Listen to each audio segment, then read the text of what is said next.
No niggas, pigs are not flying, but yes, Andre videos 2 days in a row. When was the last time this happened? What? Like I did say in my video yesterday, I did take a couple of days off of just playing 2K, so to make it up, I was going to put out some extra videos this weekend. People have been asking for another dynamic merchanting episode. It's hard to really do these this often because updates happen every so once in a while, and not everybody goes the fuck off this much. But I have a couple people who should keep an eye on for the next upcoming update, which should probably be in a couple of days realistically. First up is Isaiah Thomas. There is no reason he's not going to be an all-star this year. He's very deserving of it, and he had this span of 3 games out of his last 5, 35, 34, and 28, and he's only at 84 overall. I had to bid on that one for 3,600. That's actually a fucking steal. He's one of the cheap ones that you could easily flip and make a little bit off of. Keep in mind though that I assume a lot of these people will get boosted for All-Star Weekend. It's only fair that the All-Stars get shut up unless they don't do an All-Star pack or something. Next up we have Big Boogie, who is going back up to Amethyst. There is no fucking way. Look at these stat lines, yo. He has been on some shit. 33 and 19, 35 and 17, 36 and 17. What?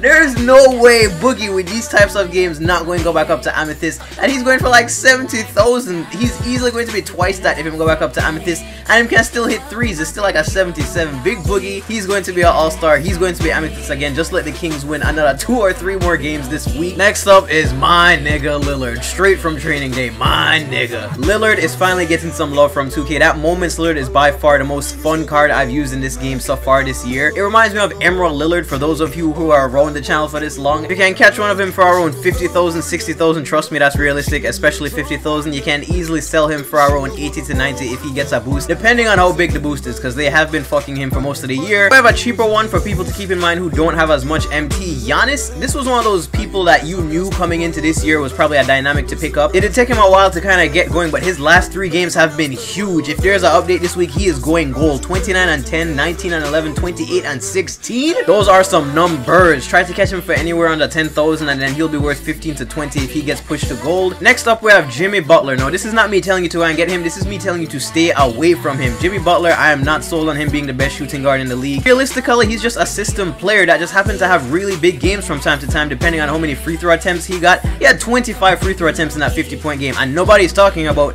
that 4-point game he had right afterwards. Let's be real. The man doesn't efficiently and consistently create his own shot enough to be called the best shooting guard in the league, in my opinion. I'm sorry, that's just me. I'm not sold on him yet. That is what separates him from Kawhi right now. Both of them are system players, but Kawhi is just he's just better at it. Like, he's just because you're on the Spurs doesn't mean you're automatically going to always shoot 3 or 4 and 11 or 14 and shit. No, you have to be good for that. Harden is still out here having consistent 40-point games on the low, but his team just sadly sucks. And at the end of the day, besides my opinion, that Moments Jimmy Butler puts a cap on the Dynamic's price, and everybody's already overselling and overpricing the Dynamic, hoping that somebody will nibble on it. So no, stay away from Jimmy Butler. Moving on to the lineup update. I'm sure you guys saw the starters by now. Basically, Emerald Lillard from 2K14 is in my starting lineup. I love him so much. I have the defensive player of the year duo locking down the paint. I have Lillard and Melo as the scoring options and Clyde as the complimentary scorer. That place will be taken by Kobe when he drops. And off the bench, this Rockets T-Mac, yo, if you play team up, you just know. Don't let this gold fool you. This Rockets T-Mac is a fucking amethyst, yo. Don't let that fool you. He's my scorer off of the bench, and my whole bench is just about defense. I have go-to scorers, I have defensive players, and I have glue guys, and one being Draymond fucking Green. I couldn't help myself, yo. I had to get him. I've accepted the fact that Draymond Green is the most irreplaceable player in the NBA. He has one of the biggest cases for MVP right now. Literally, he does everything. And I already feel you typing up your comment. I thought you said you hated him, Andre. Oh, I do. Fuck him, fuck the Warriors as a staff, record label, and as a motherfucking crew. But he is the most irreplaceable player in the league, and you have to recognize his game. First 5x5 in 2 years and leading the league in triple doubles with like 8 of them. Yeah, okay. Don't make Steph getting buckets fool you. Draymond is the reason that team fucking wins. Real people will understand that shit.